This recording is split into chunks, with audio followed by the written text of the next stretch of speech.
The nature of claims in the construction industry can be because of various parties who are involved in the construction industry.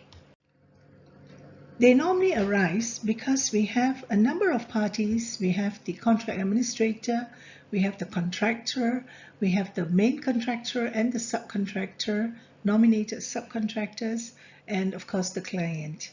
So it is quite common that claims will normally arise. Claims will arise as a result of problems such as delays, changes, unforeseen circumstances, insufficient information, and conflicts.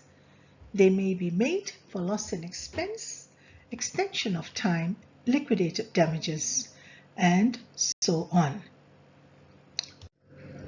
What are claims? Claims are written demands or assertion by one of the contracting parties seeking payment of a specific sum of money, adjustment or interpretation of contract terms, or other relief arising under or relating to the contract.